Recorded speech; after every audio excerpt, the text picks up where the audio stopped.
collège de cardiologie. Je n'ai pas de conflit d'intérêt et le plan que nous allons suivre va être le suivant. Après une brève introduction, nous allons parler de l'épidémiologie des maladies cardiovasculaires avec indication de chirurgie cardiaque. Et ensuite, nous allons parler de l'expérience camerounaise, des perspectives et enfin, nous allons conclure. Il faut savoir que les maladies cardiovasculaires représentent la première cause de mortalité dans le monde. 30% de mortalité, loin devant les maladies infectieuses et les cancers. Et l'Afrique subsaharienne porte le lourd fardeau des maladies cardiovasculaires parce qu'à côté des maladies infectieuses, cardiovasculaires, notamment les valvulopathies rhumatismales, on a les maladies non transmissibles, c'est-à-dire les maladies en rapport avec l'artériosclérose à l'origine des maladies coronaires et des accidents vasculaires cérébraux.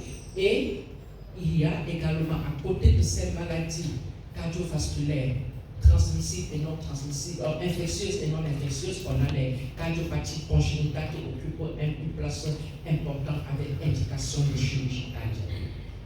Il faut savoir que la chirurgie cardiaque, ou encore appelée chirurgie cardiovasculaire, est une technique ou une spécialité qui a pour but de traiter les affections du cœur et des vaisseaux. Et originellement, elle consistait en une circulation extracorporelle, c'est-à-dire mettre le cœur au repos et utiliser une machine pour pouvoir travailler. Et actuellement, de plus en plus, il existe des interventions, notamment des interventions au niveau coronaire, qui peuvent se faire sans circulation extracorporelle, et on parle de chirurgie à cœur battant. En Afrique subsaharienne, j'ai essayé de répertorier, de rechercher dans la littérature, et j'ai retrouvé en Afrique subsaharienne de l'Ouest et centrale que l'Afrique subsaharienne de l'Ouest et centrale compte environ 1100 cardiologues avec 121 chirurgies cardiaques et 49 salles de cathétérisme cardiaque, parmi lesquelles 4 au Cameroun, 2 dans le secteur public et 2 dans le secteur privé. Et je me suis également intéressée à rechercher le nombre de cardiologues en Afrique subsaharienne, toujours Afrique de l'Ouest et Afrique centrale.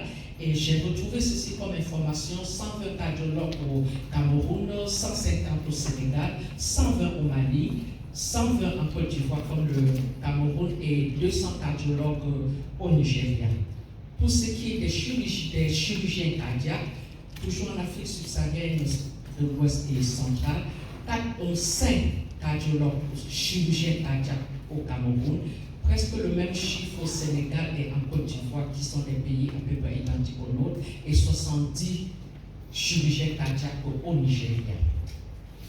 Et les cardiopathies ayant indication de chirurgie cardiaque sont le plus souvent des cardiopathies acquises, notamment des cardiopathies en rapport avec le rhumatisme articulaire aigu et les cardiopathies ischémiques et les cardiopathies congénitales. Pour ce qui est de l'épidémiologie, il faut savoir que les cardiopathies rhumatismales ont une prévalence d'environ, en Afrique subsaharienne, d'environ 5 à 7 pour 1000 selon les pays en Afrique subsaharienne. Elles sont responsables de près de 2000 décès annuels et touchent plus de 15 millions de cas. Et ces cardiopathies rhumatismales sont responsables d'environ 25% de décès en Afrique subsaharienne.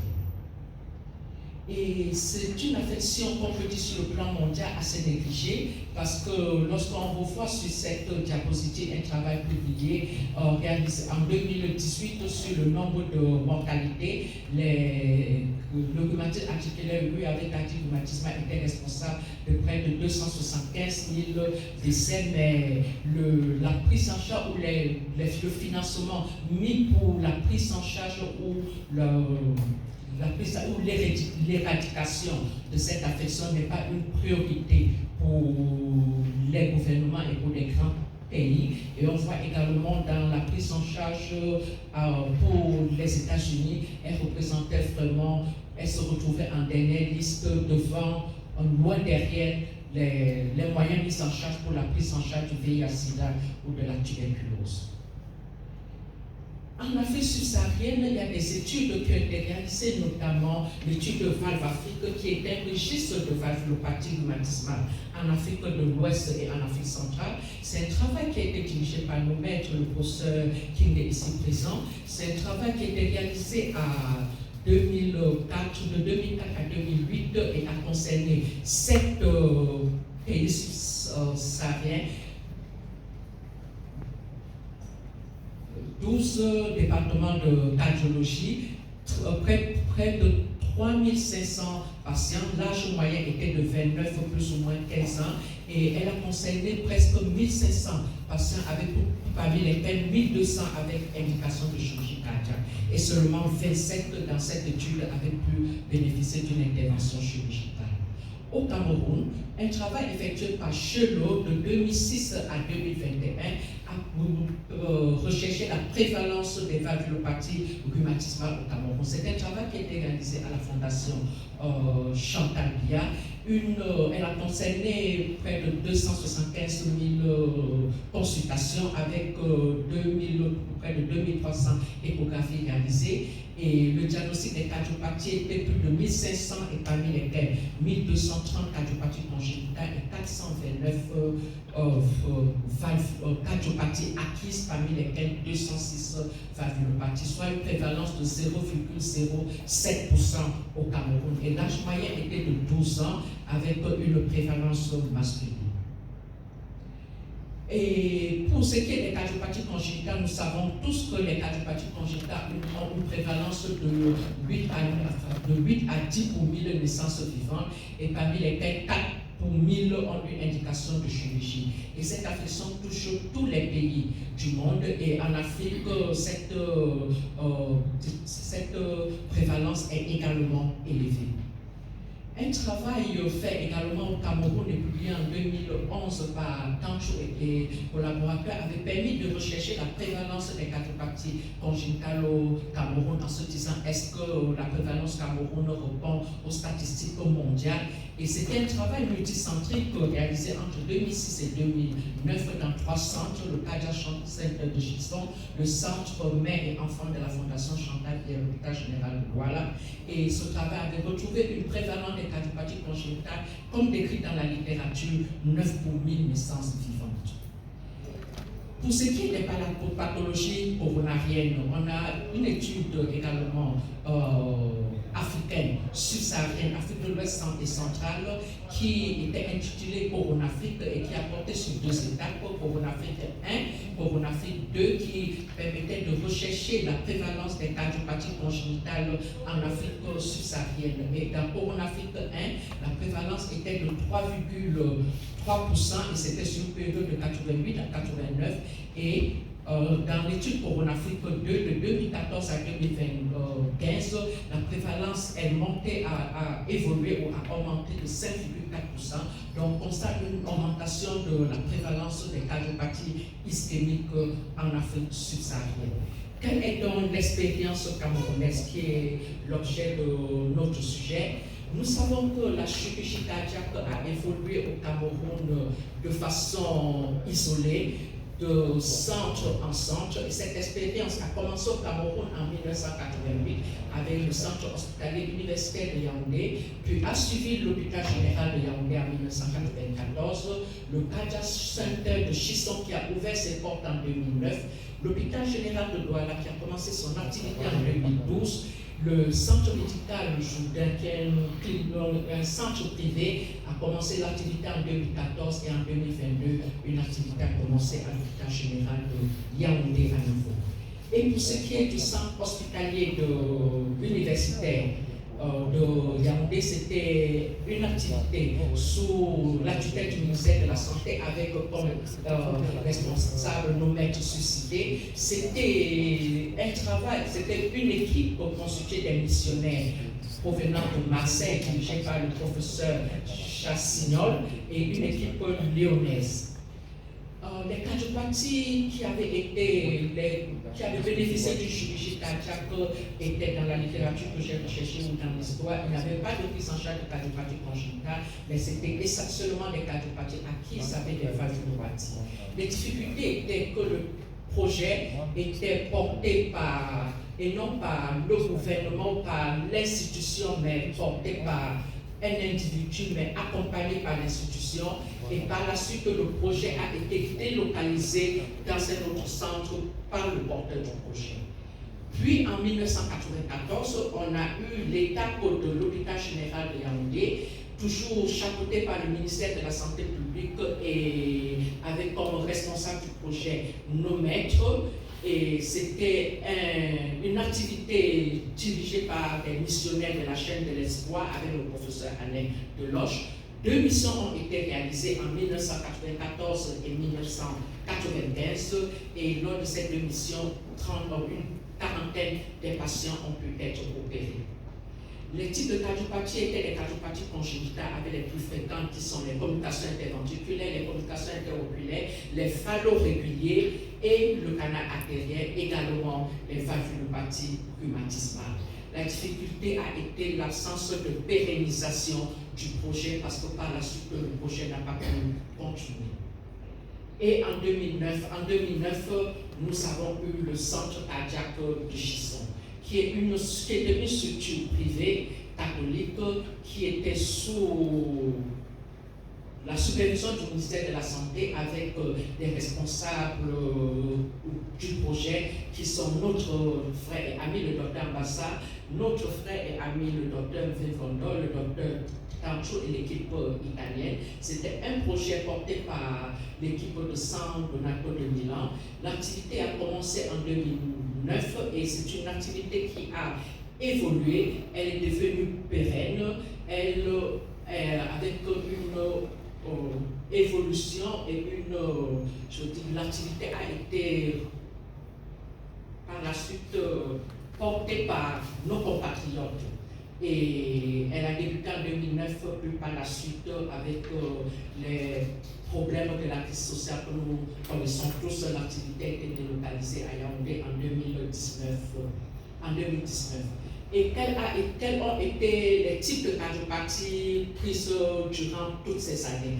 Dans ce travail que nous avons retrouvé dans la littérature, l'activité avait commencé progressivement en 2019, nous pouvons constater, avec le nombre de chirurgies réalisées, et progressivement le nombre de cas augmentait en 2018, jusqu'en 2018, et en 2009, c'était également essentiellement une activité de cardiopathie congénitale et par la suite c'est associé l'activité de cardiopathie acquise en bleu et en vert c'est le staff autonome, c'est-à-dire le staff local qui a pris l'activité progressivement et nous pouvons constater en vert que l'autonomisation s'est faite progressivement jusqu'en 2018, puis après localisation, l'autonomisation est presque totale.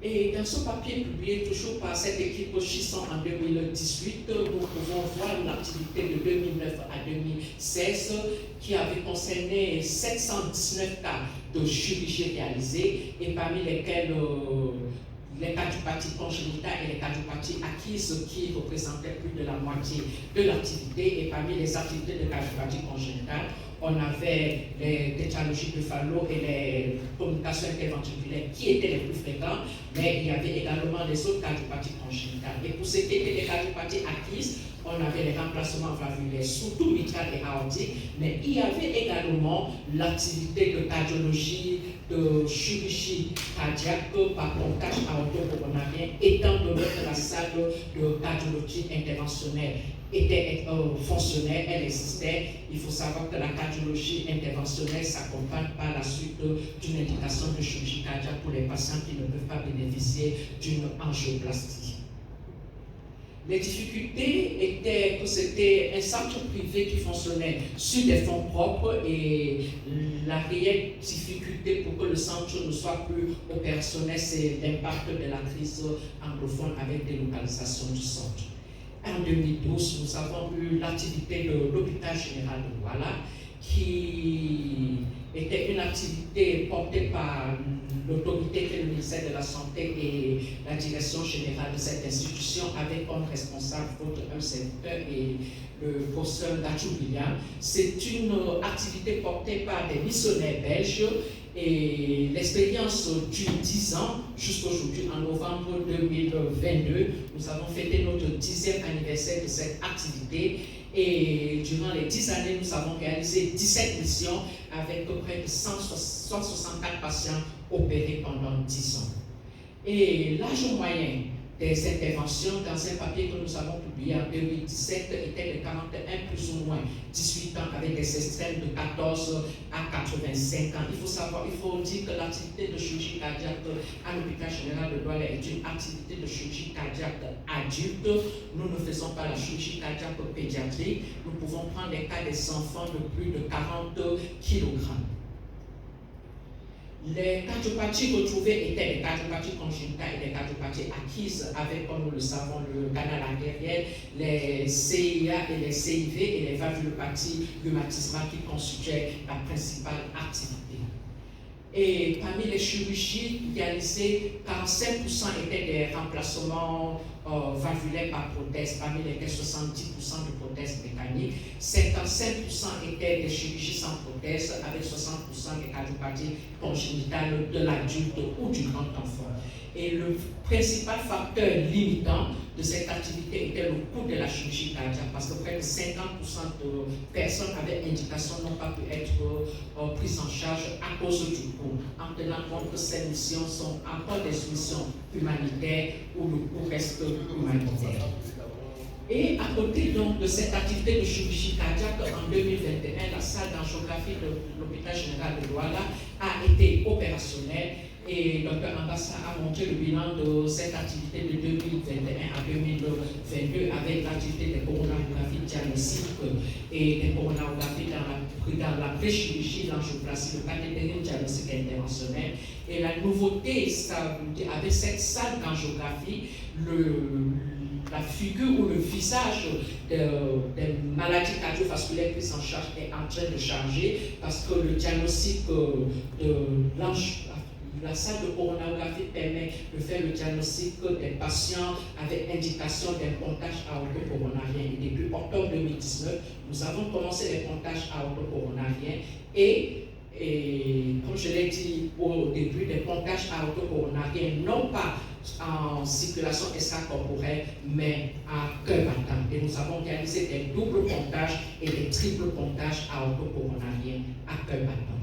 La difficulté reste le manque de ressources financières, surtout pour les familles, puisque le coût de la chirurgie cardiaque reste un coût humanitaire. Nous faisons un remplacement valvulaire à 3 millions de francs CFA et ça reste encore difficile pour le commun des Camerounais. Nous faisons une chirurgie sans prothèse, une CIA, une CIV, une fermeture du canal artériel à 1 500 000, mais ça reste encore difficile pour les familles camerounaises. On a également la lenteur dans le transfert des compétences parce qu'il y a des difficultés dans les ressources humaines. L'équipe de chirurgie cardiaque, c'est une équipe complète.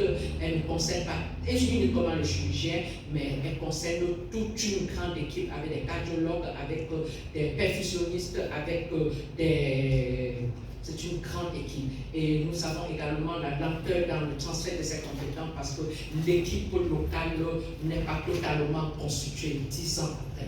Et également, il y a la nécessité de formation du personnel paramédical. Et en 2019, nous avons un centre privé, le centre médical Le Jourdan, qui a ouvert ses portes à l'équipe de Chisson après la délocalisation et qui a débuté ses activités. Et cette délocalisation est due à la crise que nous connaissons. Et depuis que Chisson s'est installé au centre cardiaque Le Jourdan, l'activité est de 81 cardiopathies opérées avec, nous pouvons constater, une autonomisation totale, c'est-à-dire que l'activité est essentiellement réalisée presque à 99% par une équipe locale. Nous pouvons donc, après cette présentation, constater que le développement de la chirurgie cardiaque au Cameroun reste un développement porté sur des missions humanitaires. Et le Cameroun fait partie de ces pays qui continuent de faire la chirurgie cardiaque grâce aux missions humanitaires. Sur cette diapositive, vous pouvez constater en rouge, en gris, ce sont les pays qui ont une activité autonome.